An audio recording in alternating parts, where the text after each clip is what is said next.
Hey guys, Sabina अवज्ञा आंदोलन के कारणों को पिछली वीडियो में आपको बताया गया था। इस वीडियो में आप सविना अवज्ञा आंदोलन, इसके कार्यक्रम, इसकी गतिविधियाँ, क्या कहते हैं, गोलमेज सम्मेलन प्रथम और गांधी रिविजन समझौता, ये सबको समझेंगे।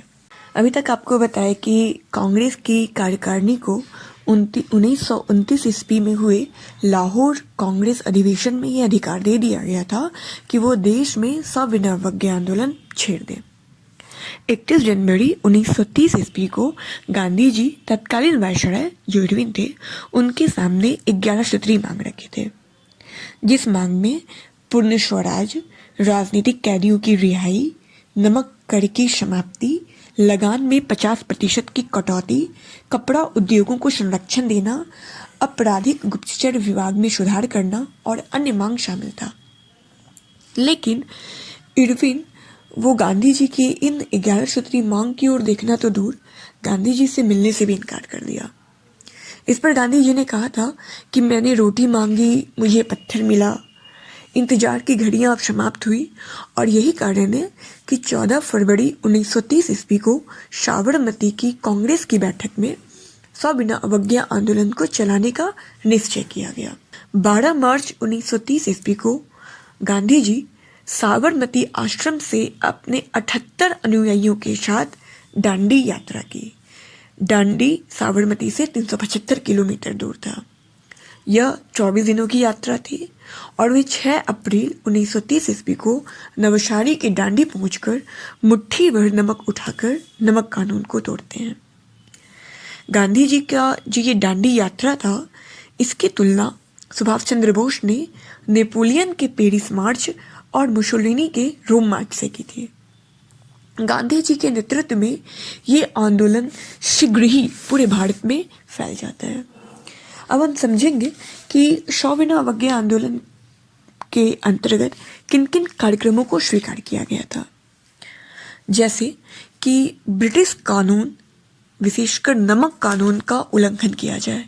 पहले हम लोगों को नमक बनाने के लिए टैक्स देना पड़ता था, लेकिन अब नमक बनाने के लिए टैक्स नहीं देंगे।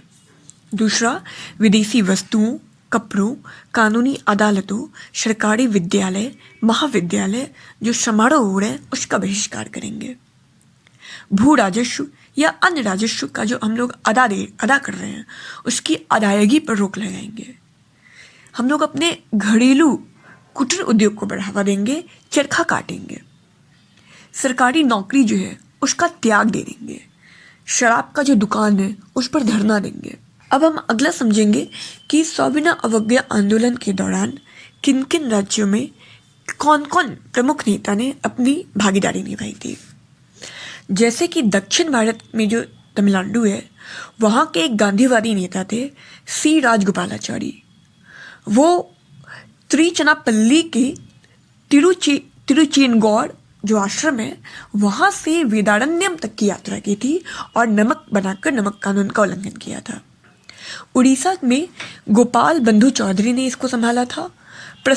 पश्चिमोत्तर प्रांत में जिनका विशेष नाम से उल्लेखनीय है खान अब्दुल गफ्फार खान, इनको सीमांत गांधी भी कहा जाता है। इन्होंने एक दल भी बनाया था जो लाल दल था, जिसको लाल कुर्ती संगठन कहा जाता था। इसके बाद इन्हें खुदाई खिदमतगार अर्थात ईश्वर का सेवक भी कहा जाता था।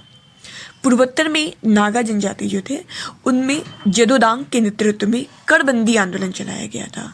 ये सब जो आंदोलन चलाया गया, इसमें विदेशी कपड़ा का बहिष्कार सबसे ज़्यादा बंगाल और उड़ीसा में सफल रहा। ऐसे तो विरोध सब जगह किया गया, लेकिन कपड़ा का बहिष्कार का सफलता बंगाल और उड़ीसा में देखने को मिलता है। 1930 ईस्वी में गांधी जी को गिरफ्तार कर दिया गया, मतलब 4 मई 1930 को गांधी जी को गिरफ्तार कर दिया गया। लेकिन इनके गिरफ्तारी के बाद अब्बास तैयब क्या करते हैं, तो सविनय अवज्ञा आंदोलन के कमांड को अर्थात आंदोलन के नेतृत्व को संभालते हैं। इसी समय 3 हिंसक घटनाएं देखने को मिलती है, पेशावर, चटगांव और शोलापुर। इस तीनों टॉपिक को अगली वीडियो में कवर करेंगे।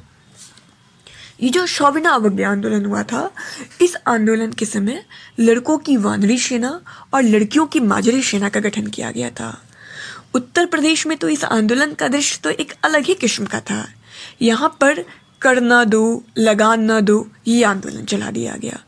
महाराष्ट्र, कर्नाटक और मध्य भारत में वन नियम का उल्लंघन किया गया। ये विशाल जन आंदोलन जो था, ये एक भयंकर आंदोलन का रूप ले चुका था।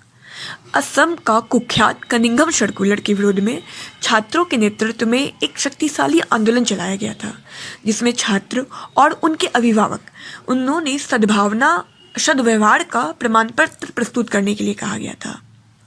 क्योंकि बंगाल में क्या होता है, तो मानसून चालू हो जाता है इस समय, तो नमक बनाने में दिक्कत आ जाती है। तो ऐसी स्थिति में क्या कर दिया गया, तो नमक से हटकर चौकीदारी और यूनियन बोर्ड विरोधी आंदोलन किया गया। क्योंकि हमारे बिहार में कोई समुद्र नहीं था, तो ऐसी स्थिति में बिहार में चौकीदारी कर रोको का आंदोलन चलाया गया। इसी बीच साइमन आयोग अपना रिपोर्ट प्रकाशित करता है, लेकिन इस रिपोर्ट में भारत को डोमिनियन स्टेट के अधिकार को दिए जाने की कोई चर्चा नहीं की जाती है। यद्यपि 9 जुलाई को समझौतावादी रुख का संकेत करते हुए वायसराय जो होते हैं, उन्होंने एक गोलमेज सम्मेलन का सुझाव देता है। यद्यपि अभी तक जो हमारा भारतीय इतिहास है आधुनिक भारत का, उसमें 3 गोलमेज सम्मेलन हो चुके हैं। तो प्रथम गोलमेज सम्मेलन ये 12 नवंबर 1930 से 13 जनवरी 1931 ईस्वी तक चला।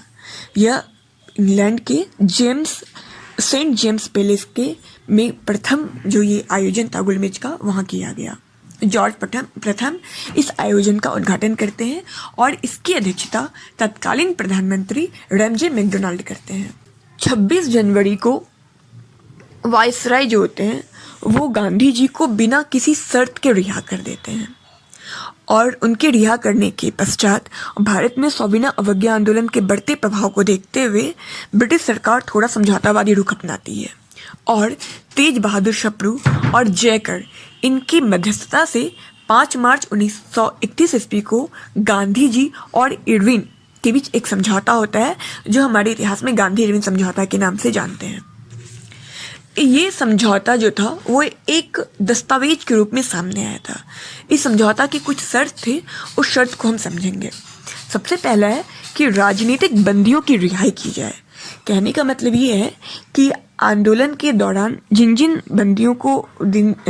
नेताओं को बंदी बनाया गया था, उनको क्या किया जाए, रिहा किया जाए।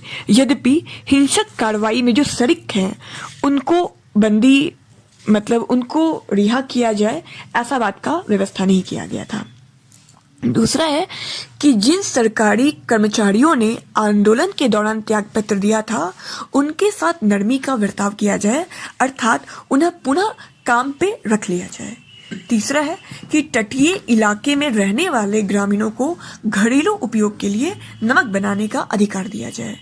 फिर चौथा है कि शांतिपूर्ण तरीके से बिना आक्रामक हुए लोगों को धरना देने का भी अधिकार प्राप्त कर दिया जाता है। सविनय अवज्ञा आंदोलन जो चल रहा था, जो पुरजोर पे चल रहा था, उसको सफलता भी मिल रही थी, उसको स्थगित करने का भी प्रस्ताव इस गांधी इरविन समझौता में पास करवा लिया जाता है। सबसे बड़ी बात ये होती है कि कांग्रेस द्वितीय गोलमेज सम्मेलन में सम्मिलित होगी, यद्यपि प्रथम गोलमेज सम्मेलन में कांग्रेस सम्मिलित नहीं हुई थी। यद्यपि पुलिस की ज्यादतियों की जांच के लिए गांधी जी ने मांग किया था कि एक जनता की जांच समिति बनाई जाए, लेकिन इरविन ने इस मांग को अस्वीकार कर दिया। तो ये थोड़ा गांधी इरविन समझौता में असफलता देखने को मिलता है। लेकिन कुल मिलाकर ये समझौता जो गांधी इरविन समझौता के तहत हम लोगों के सामने प्रस्तुत किया गया था, तो ये एक सविनय अवज्ञा आंदोलन की सफलता थी। Thank you.